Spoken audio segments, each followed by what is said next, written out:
Good morning, good evening guys, welcome to my channel, welcome to a brand new, oh my god, why is it, right, come on, focus, come on, you can do it, right there. Good evening guys, welcome to my channel, welcome to a brand new vlog. I hope you're well, I hope you're safe. It is now Monday. Oh, it's like I'm always at work. I worked out the other day, so this is one of the reasons why I stopped streaming, because I just can't physically do it. I'm doing 60 hours a week. It's a ridiculous amount of hours to do. I'm literally out the hours for, well, by the time I leave and get to work, it's probably about an hour, 12-hour shift, sometimes a bit more. So 13 hours I'm out the house for every single, well, Monday to Friday. Then obviously I finish on Saturday morning, so Saturday's right off the question. But it is what it is. Guys, thank you so much. The last vlog, okay.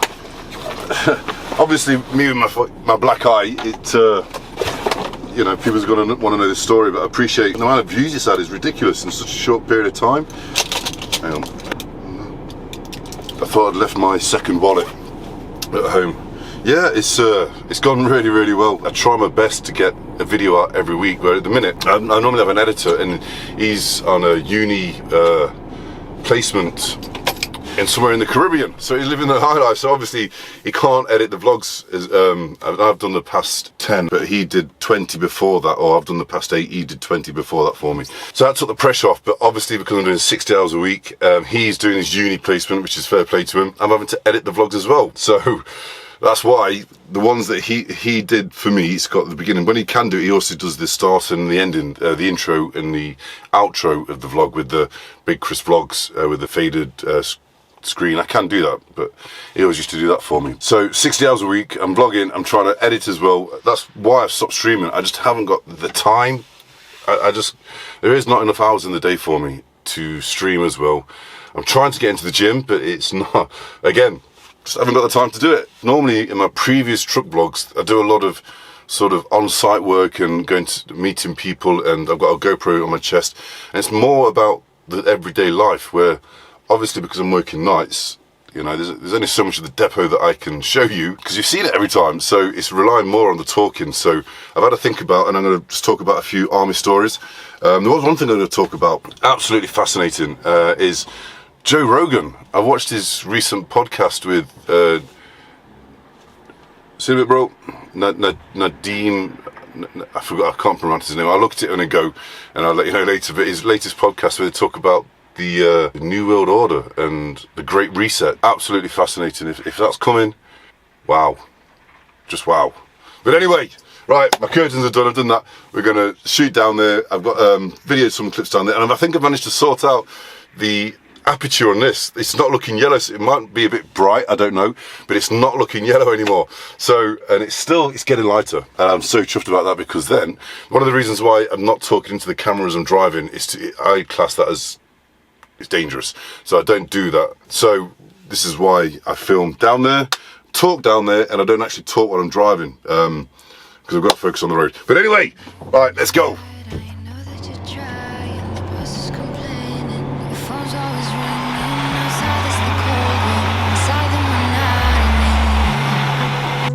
Baby, we need an exit from this. Honey, we need that sweet release. Know what we feel and the electric feelings. You and me all night, yeah, be alright. If you close your eyes, so close your eyes. Feel the sunlight. Baby, we'll fly to Madrid. Wanna get away one night or two. Madrid, go outside, forget me and you. Fall in love 1 time, 2 times, 300 times. Wanna get far away, boy, I'm tired of the rainy days. Now I got you warmed up, tell me you see it, and I'll lose it in dancing. Spanish living, so we're believing, absorbed by the feeling. Baby, we need an exit from this. Honey, we need that sweet release. Baby, we need an exit from this. Honey, we need that sweet Yes, last night I was watching Joe Rogan. Oh my god, if you've not watched it, Watch it, honestly. It's because I genuinely believe knowledge is power, and you know, the more you know about something, the more you can sort of truly understand it, and you can make provisions for when this happens or something happens. You know, you're trying to tick all the boxes to cover you, put a big umbrella up. It's the episode 1780, hashtag 1780. Majad Nawaz, I think that's how he says his name, and is a UK reporter, and he used to be on a program, a radio station called LBC, and his show alone used to get over 1 million viewers on a Sunday. 2 days a week he did, and each show used to get either 500,000 or 1 million viewers. It was so good, and he told you how it was. He told you he told you the research he's done. You know, it was really good. For some reason they got rid of him. Now watching this is probably why, and I don't mean that in a detrimental towards him, but it seems today, you know, you've got to be careful what you say, especially on social media. You know, if you've got a difference of opinion, you literally just get cancelled, or, you know, you've got to go with a narrative. And that to me doesn't sit right. It just doesn't sit right with me. I was brought up to, you know, there's no such thing as a stupid question. Ask questions. If you don't know anything, you should be able to ask. That's, in my opinion, that's how people will change their opinions. If you can have a debate, a unaggressive debate, where you can say this is how I feel, and then somebody else says what they feel, and then they may change your mind and you may change their mind, and then you'll come to some understanding, or you'll agree to disagree. That's one thing that seems to be forgotten about nowadays, that term, agree to disagree. And that's what I was brought up on. Even in the army, there's no such thing as a stupid question. It's stupid thinking that you know something, or you're scared to ask a question and you presume something, and then it gets messed up at the end. But if you go against the narrative today that's they're telling you, especially on the news, the media, and to me that just feels fundamentally wrong. And then that should ask the question, why? Why are you getting cancelled, or why are certain people who've got a lot more knowledge on subjects who are openly saying, you know, against what the media and people at the top are saying? Joe Rogan, watch it, it's brilliant. He talks about digital programmable currency. Rishi Sunak, which is the UK's Chancellor of the Exchequer, who deals with the Treasury, and he says that because of crypto, the UK government are looking at, and probably almost definitely going to go with this digital programmable currency to offset against crypto. The point what he's saying about this is the programmable part. Now, this is what his words, this is what he's saying, that because it's got that word, the programmable part, it means that the currency that they're going to introduce, they can basically say it's like a coupon or a voucher. So when you go to the shop, you'll have you're allowed to have £2 of beef, £2 of pork, and then once that's gone, you have to use the tokens or the currency for whatever the government says you have to use it for. So if they deem the McDonald's are bad for you, and you've had 2 McDonald's this week or this month, you can't use that. It'll tap it and it won't work. It will not work. It's complete control. Honestly, do your research. Look for a video called "You Will Own Nothing and Be Happy" by the World Economic Trade Forum, and that's basically telling us what they're going to do. I might even do a video on this, because I'd like to do some research and talk about the World Economic Trade Forum that every country in the world subscribes to, that's not an elected body. But yeah, watch that 1780 episode. It's fascinating. It's about 3 hours long.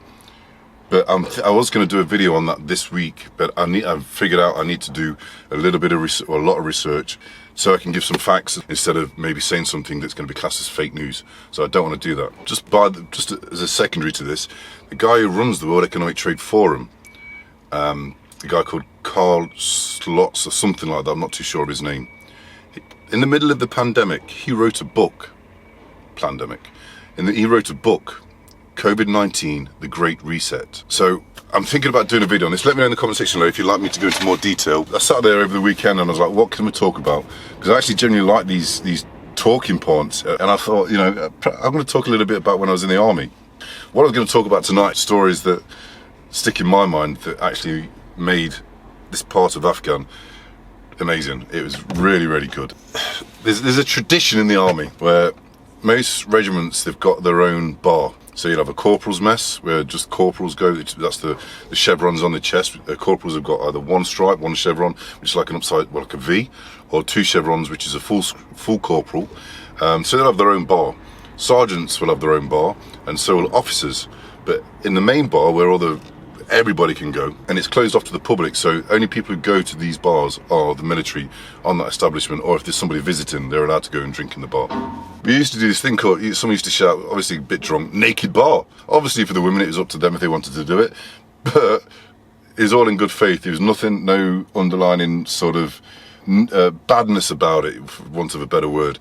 It was all done in good faith and good humour. So we'd all stand there naked, drinking, just for the crack, because we could do. Anyway, I think it was this particular incident, I'm pretty sure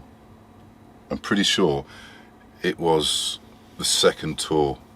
It's when it was all in the media. The media was on board because obviously there was a bit of a public uproar because of the equipment that we had. The equipment wasn't up to scratch, and it became apparent from the Iraq war, which I never went to. I did go to Iraq as a bodyguard when I left the army, but I didn't go there with the military.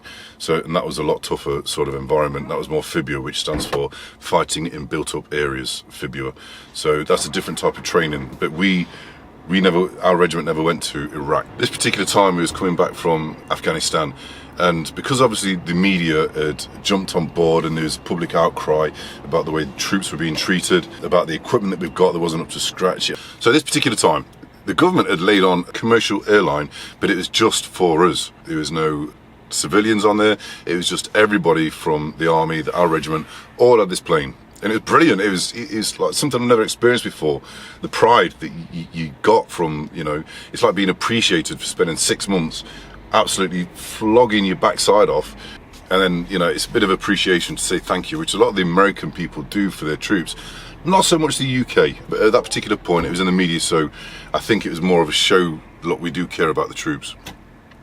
But anyway, it was on this private chartered civilian airline, and don't forget, on this airline there was the colour sergeants, there was a sergeant major, there was officers, there's an officer commanding, there's this 2IC, there's the sergeant major, there's the colour sergeant, there's all the sergeants, the privates, the lance jacks, everybody was on there from our company.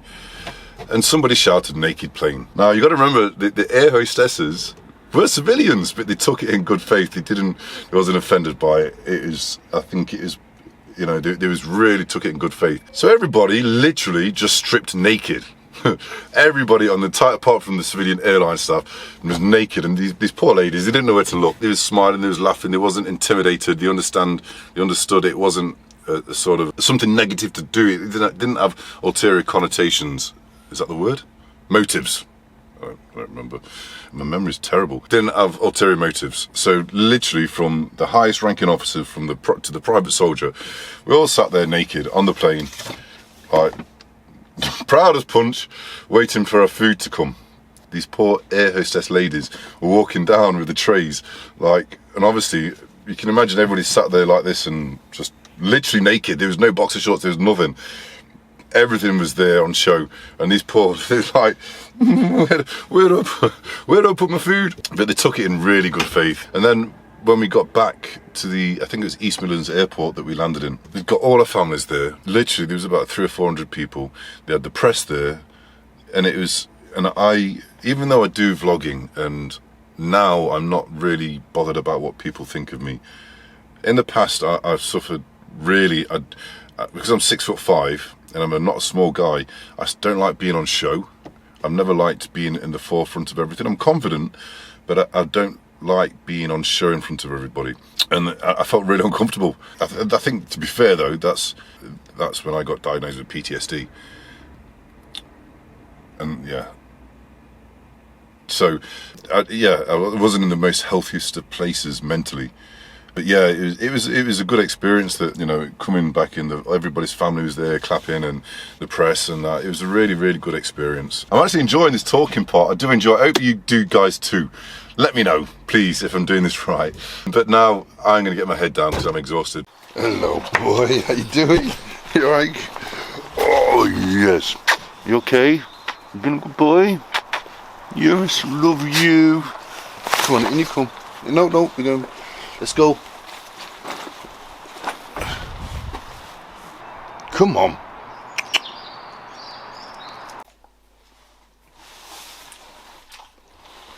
What are you doing? What are you doing? You okay? Good boy. Guys, thanks for watching. I hope you enjoyed the vlog. By the way, I found out tonight that this contract's finishing, so it's my last night vlog that you'll be seeing. I'll be on days starting from next week, so hopefully do some day vlogs. But guys, take care, and I'll see you soon. Bye bye. I'm not gonna lie, that God, dear. Right, let's try again. Outtakes. So